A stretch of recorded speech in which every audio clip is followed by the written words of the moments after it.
Un lugar para encontrarnos en familia. Presenta Combinación Clave.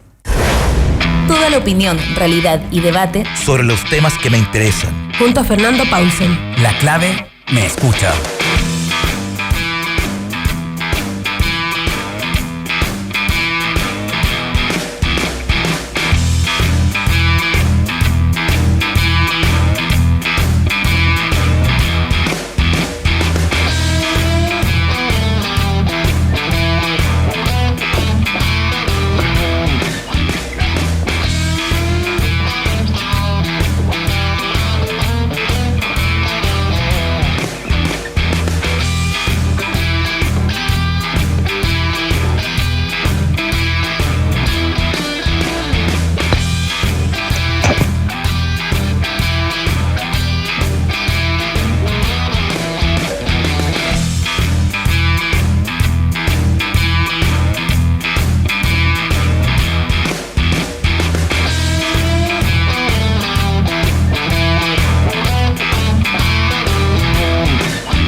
¿Aló? ¿Cómo está, Jacqueline? Ahora sí que estaba mal conectado yo, no era usted. No, muy bien. ¿Cómo están? Buenos días.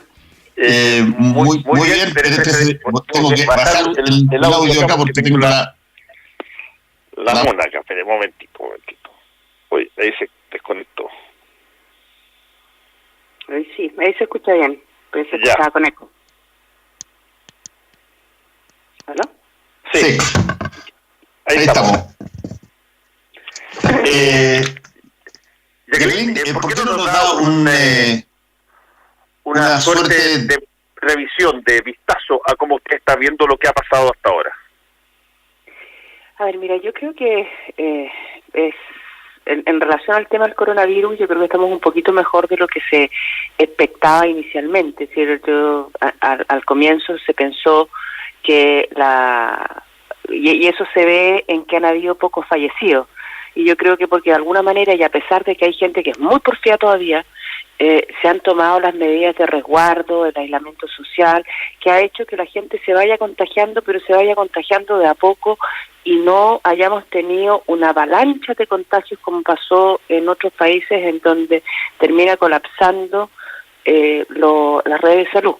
Esperemos que esto se mantenga y que las medidas que se están tomando de ir cerrando las comunidades donde se generan brotes mantengan esta especie de crecimiento lineal y no exponencial como se veía en un comienzo. Pero yo creo que esta pandemia tiene un área que es el punto de vista sanitario, pero también tiene un aspecto que es el punto de vista económico y otro que se está empezando a vislumbrar ahora, que es el punto de vista de la salud mental de las personas, por distintos aspectos. Como te digo, desde el punto de vista sanitario, yo creo que se están haciendo las cosas en la dirección correcta. Siempre se pueden mejorar porque todo el mundo en completo ha ido aprendiendo sobre este virus a medida que ha ido desarrollándose esta enfermedad. Pero yo creo que vamos en la dirección correcta y es probable que esto dure todavía varios meses. Sí, hay toda una especulación respecto de cuándo entra el pic de esta enfermedad, de esta pandemia, y hay también una natural aprehensión. Me gustaría saber su opinión al respecto. ¿Qué le dicen a usted? Porque una de las cosas que yo converso con alcaldes, converso con intendentes, con algunos concejales, y todos de alguna manera relatan lo mismo. No importa de qué signo sean, todos señalan que están preocupados porque no reciben transparentemente la información de lo que está pasando en sus territorios, y eso los altera un poquitito. Me lo decía desde el alcalde de Vitacura, Raúl Torrealba, hasta el alcalde de Lautaro ayer. ¿Cómo reciben ustedes la información? ¿Cómo saben la información que se está dando? ¿O solamente, igual que nosotros, se escucha a la voz de salud de todos los días, tipo 11 de la mañana? No, igual que el resto. Ahora yo creo que se están haciendo esfuerzos por ir mejorando. Efectivamente hay un espacio entre la información que maneja el MinSal y aquella que tienen los alcaldes, que probablemente hay que mejorar un poquito más para poder facilitar la labor de los alcaldes en términos de aislamiento, pero hay un tiempo entre que se toma el examen y sale el resultado positivo, que claro, que es probablemente lo que a veces genera cierta confusión. Pero a pesar de eso y a pesar de las dificultades que se han dado, yo creo que las cosas van en el sentido correcto, y creo que más allá de la tardanza en que pueden haber de 1 o 2 días de algunos casos, a mí me da la impresión de que hay bastante consenso en la información que existe. Es decir, hay transparencia en la cantidad de camas UCI, que era un punto crítico en algún minuto, hay en la cantidad de fallecidos. Es decir, hay que reconocer que hasta el minuto las personas que han fallecido, no sé si en su totalidad, pero en su gran mayoría tenían enfermedades concomitantes, lo que las hace la población de mayor riesgo. Entonces, yo creo que desde el punto de vista sanitario, si bien se pueden todavía mejorar cosas, a mí me tiene un poco asustado, ponte tú, el uso de las mascarillas. Creo que es una buena medida si yo estoy contagiado, para poner una barrera para contagiar a otros. Sin embargo, para protegerme, si no hay un buen uso de la mascarilla y yo no estoy contagiada y estoy sana, el que yo toque la mascarilla de mala manera puede aumentar la posibilidad de contagio más que protegerme. Entonces, creo que hay un paso intermedio ahí, que es el hecho de que la gente aprenda a usar adecuadamente la mascarilla, porque de repente uno los ve y la tienen media colgando de una oreja, o la tienen usándola como bufanda, o casi como cintillo. Entonces, de repente ahí hay toda una discusión, sí. Porque recuerdo que el ministro de Salud, Jaime Mañalich, planteó que las mascarillas debían ser usadas básicamente por personas que están en situación de riesgo o que tienen la contaminación, y después se abrió a todas las personas para tratar de evitar generar contacto a través del aire. No, yo lo encuentro razonable, Si tú me preguntas, yo lo encuentro razonable, sobre todo en el transporte público, donde la gente está, o cuando van a la feria, pero la gente tiene que tomar conciencia de que no es no hay que andársela toqueteando, porque si no es peor. Sí. Entonces, como una barrera para evitar si a mí me estornuda alguien que está contagiado, pues así, aunque no sea encima, igual me va a proteger. Pero si yo después toco la mascarilla y ando tocando otras cosas, puedo contagiar a gente que no tendría por qué haberse contagiado. Entonces, ahí hay un aspecto que yo creo que todavía falta de educación, pero no me cabe la menor duda que si todos cooperamos en eso, la cosa puede funcionar un poquito mejor. Pero desde ese punto de vista yo creo que ha andado bien. Donde yo creo que va a ser un desastre es desde el punto de vista, no sé si desastre, pero va a ser muy complejo desde el punto de vista económico y también desde el punto de vista salud mental, fíjate. Porque esto de estar desde el punto de vista salud mental, no solo por el hecho de estar encerrado, que mucha gente la empieza digamos, se empieza a sentir como agobiado por esto, sino también por la incertidumbre del futuro, que tú no sabes qué es lo que va a pasar. Entonces, estas dos cosas juntas hace que las personas empiecen, que los niveles de ansiedad en algunas personas, que no son pocas, empiecen a aumentar y se empiecen a generar problemas dentro de los mismos hogares. Estamos conversando con la senadora y presidenta de la UDI, Jacqueline Farrés Albergue. Senadora, déjeme llevarla a alguna de las cosas más peliagudas. A ver, hace casi poco tiempo, varios días atrás, el gobierno presentó un proyecto para una serie de cambios de la situación de varios presos y particularmente de presas que estaban con sus hijas o con sus hijos en la cárcel para poder acceder a estar con arresto domiciliario. No incluía ese primer proyecto a los violadores de derechos humanos que están en Punta Peuco, y Chile Vamos votó mayoritariamente en contra del proyecto, lo que se vio y se percibió como que estaban dispuestos a que no fueran personas de delitos mucho menores, incluyendo mujeres con sus hijos, al arresto domiciliario, con tal de incluir a las personas que estaban en Punta Peuco. ¿Cómo vio usted esa votación? ¿Por qué se votó como se votó? Sí, nosotros en general nos abstuvimos, no dimos nuestro voto a favor. Y no lo hicimos porque considerábamos, porque acá no eran solo las mujeres, porque las mujeres no están más expuestas que los hombres y tampoco lo están los niños. Los niños en general han sido bastante inmunes al coronavirus. Sin embargo, resulta del todo razonable que vayan a cumplir sobre todo si son delitos menores, a cumplir su condena en su hogar. Quienes sí son grupos de riesgo y pueden fallecer porque aumenta como, es decir, de un 1%, que es la mortalidad general en la población del coronavirus, aumenta más de un 10%, son los mayores de 70 años, y esto se hace más intenso todavía si es que tienen enfermedades concomitantes. Entonces, a esta ley no solo accedían las mujeres, que nos parece bien, sino también personas mayores de 65 años, no recuerdo bien, que hayan tenido delitos de penas muy bajas, y mayores de 70, si no me equivoco, que también tenían condenas de delitos un poco más graves, pero que ya debido a su edad su nivel de peligrosidad disminuía, ¿no? Dejando fuera una serie de otros delitos. No, dejando fuera una serie de delitos como violaciones, asesinatos y todo ese tipo de cosas. Exactamente. Entonces, y dentro de los que dejaban fuera también estaban todos los delitos contra las violaciones de los derechos humanos. Entonces nosotros ahí planteamos que nos parecía que no correspondía, porque nosotros sí estábamos de acuerdo con que se dejaran fuera a los autores materiales, a los que habían cometido delitos graves en esa área, pero había una serie de personas que hoy día estaban tanto en Colina 1 como en Punta Peuco, que para la década del 70 eran soldados o suboficiales o subtenientes que no tenían ningún tipo de mando y que por lo tanto no tenían ninguna responsabilidad directa y que no habían sido autores materiales, sino que les había tocado estar en un recinto y no habían tenido la capacidad de decir, ¿saben qué?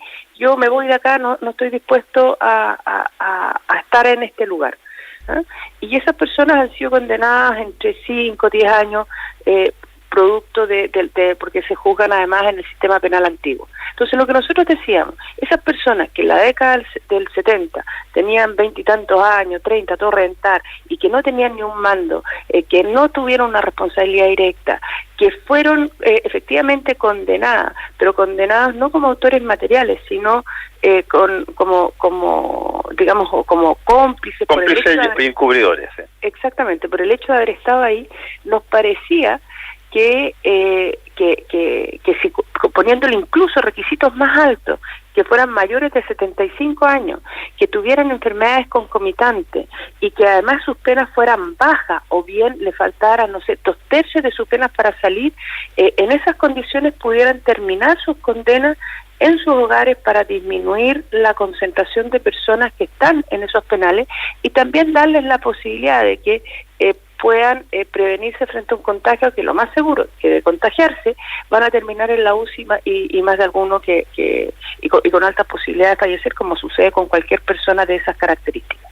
Entonces nos parecía, y de verdad nos parece sensato, porque no estábamos pidiendo que le dieran esos beneficios a los autores materiales. Entendíamos que eso no era no era lo que nosotros estábamos solicitando, pero sí, no sé, yo conocí a una persona que está ahí, que había sido cabo de carabinero y que le tocó manejar una camioneta en donde efectivamente se trasladaron a personas que posteriormente creo que desaparecieron.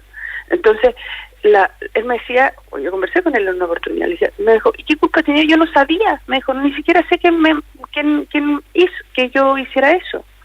Entonces, yo iría hasta con un enfisema avanzado.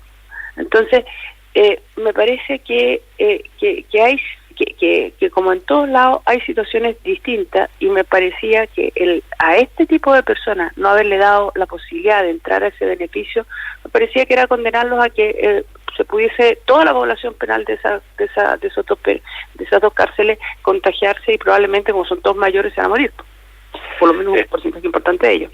Sí, estamos conversando con la presidenta de la UDI, Jacqueline Van Rysselberghe. Sí, Jacqueline, pero a ver, precisemos un par de cosas. El concepto que usted más o menos mencionó de estar ahí no es delito. Los delitos son si que es autor material, si es cómplice o si es encubridor. Sí, pero déjeme terminar. Manejar una camioneta donde se está llevando prisioneros que después terminan desaparecidos es parte de un grupo. Ese grupo, además, y es una cosa que se ha discutido muchísimo, no sé cuál es su opinión, se lo voy a preguntar directamente. Ese grupo, claro, puede haber tenido una responsabilidad menor, puede haber seguido órdenes, exacto, pero desde el punto de vista penal, el que no hayan mostrado ni arrepentimiento ni hayan colaborado, porque muchos de ellos no han dicho nada respecto de lo que ellos vieron o quién les dio la orden. De hecho, todos casi se olvidan de quién les dio la orden. Yo conozco bastante de los juicios eso, y hay diferencias grandes, por cierto, entre Krasnov y el resto, pero muchas de estas personas han seguido manteniendo silencio, no han mostrado arrepentimiento ni han querido colaborar. Sí, está bien. Mira, si yo te digo, con las personas que yo que conozco y que he conversado, muchos de ellos no tienen más información. No es que no quieran, no tienen. Saben quién era su jefe directo, pero no saben nada más. No saben qué es lo que sucedió después. No saben. Si así funcionan, además no sé si ahora, pero por lo menos lo que yo he escuchado, así funcionaba la Fuerza Armada. Y segundo, porque son jerárquicas. Entonces, usted hace eso y hace eso nomás. y sin chistar, y porque así es. Entonces, esas personas, si bien desde el punto de vista penal tienen una responsabilidad, y nosotros no estamos discutiendo eso, porque siempre el ser humano tiene la posibilidad de decir que no, con consecuencias en un estado como el que estamos viviendo, porque fue después del golpe, en donde había un estado de excepción, pero siempre existe la posibilidad de decir que no, y no dijeron que no, y por eso están en la cárcel. Pero convengamos que es la responsabilidad que ellos tienen, cuando tú lo planteas en estos términos, es menor. Es como cuando, no sé, a uno le podrá...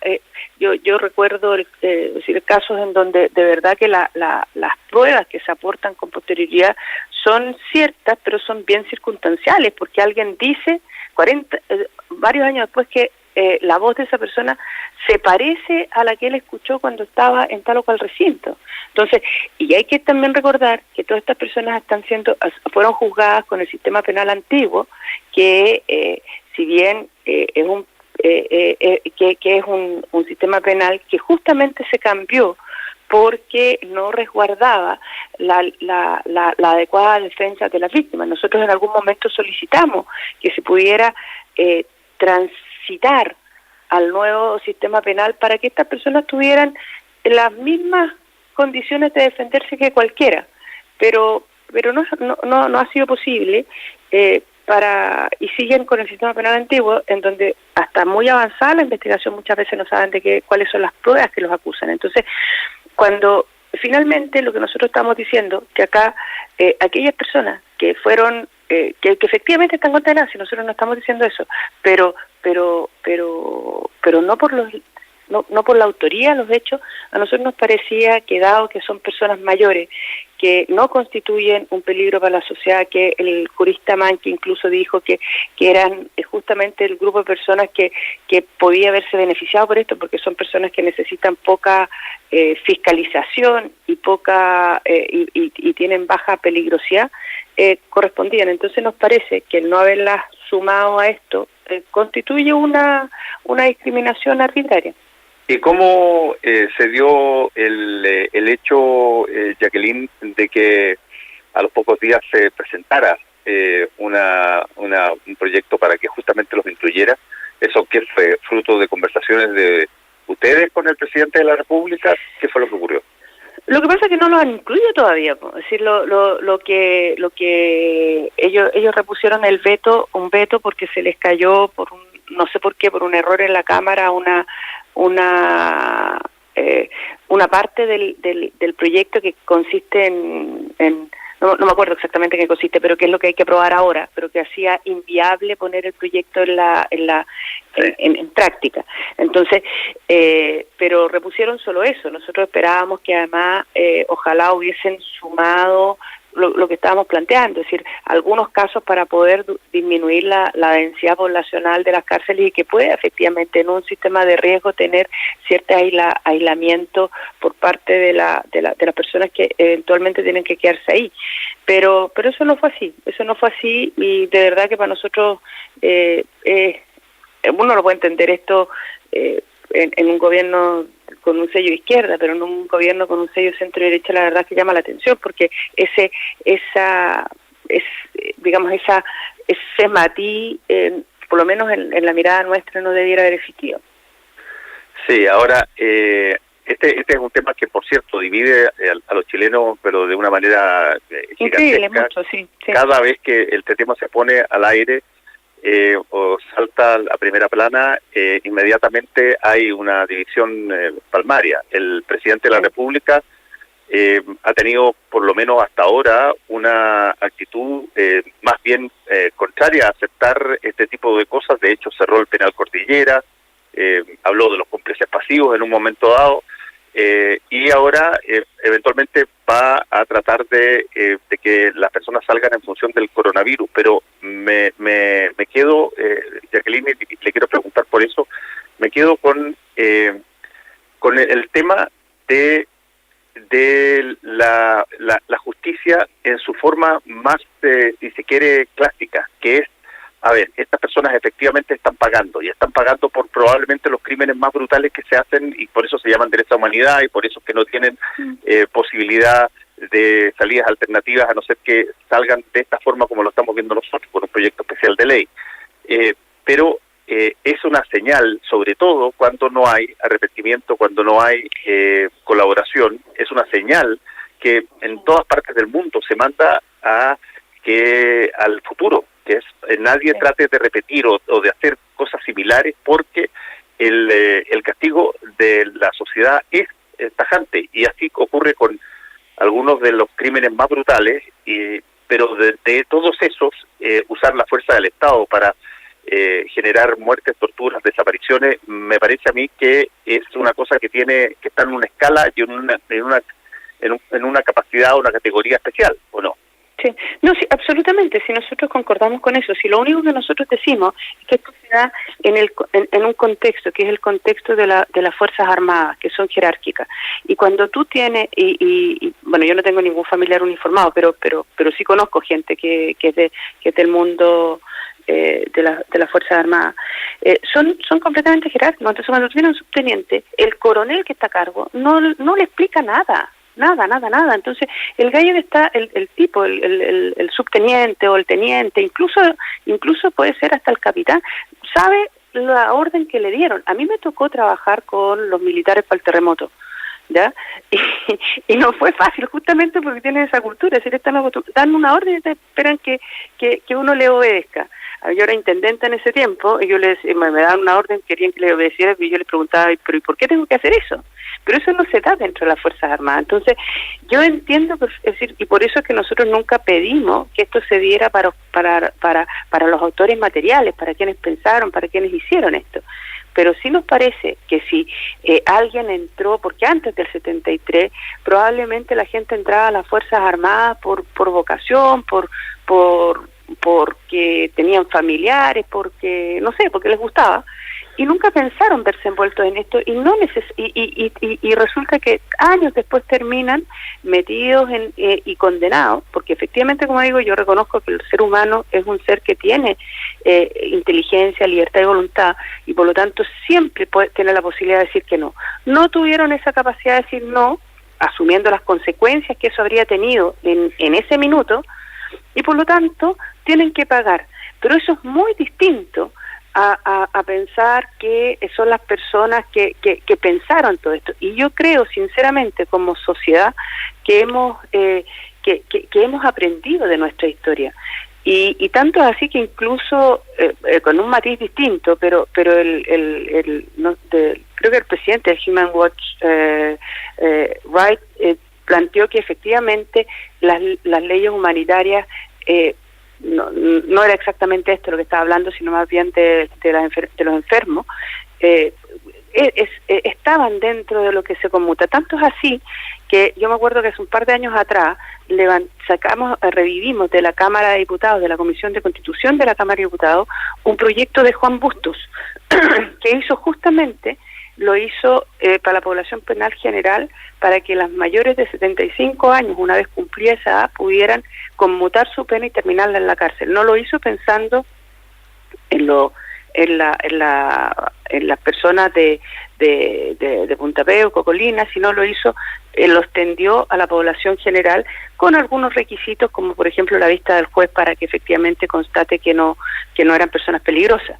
Pero es lo que se da, ¿te fijas? Entonces, nadie puede decir que Juan Busto era una persona que tenía un sesgo de derecha, po. Entonces, sin duda. Entonces todo eso, yo a mí, en lo personal, creo que en esto el gobierno se equivocó, que debió haber puesto condiciones mucho más exigentes que la población general, por lo que tú mismo has planteado, pero dejarlos al margen completamente me parece que es una discriminación arbitraria.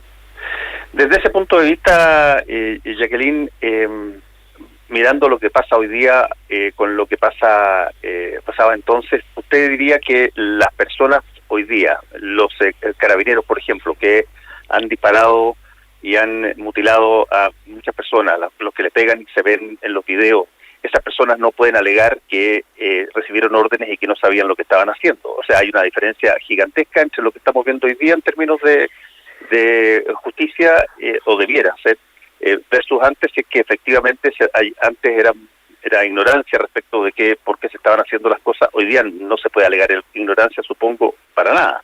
No, mira, y yo me imagino que te refieres a lo que pasó para el 18 de octubre en adelante. Sí. Bueno, y en cualquier caso, digamos, cuando hay la utilización de fuerzas, ya sea policiales o militares, en contra de la población por cualquier razón que sea, y eso nadie puede alegar, no está en la misma circunstancia como para decir, mira, yo la verdad es que no sabía lo que estaba haciendo, no tenía idea, me mandaron nomás. No. Yo creo que hoy día a los mandos de carabineros como de las Fuerzas Armadas no se les pasa por la cabeza hacer una cosa como esa. En primer lugar. De hecho lo han hecho, porque hay 4 informes de violaciones de derechos humanos en Chile, y hay gente que está sin ojo, y hay gente que tiene...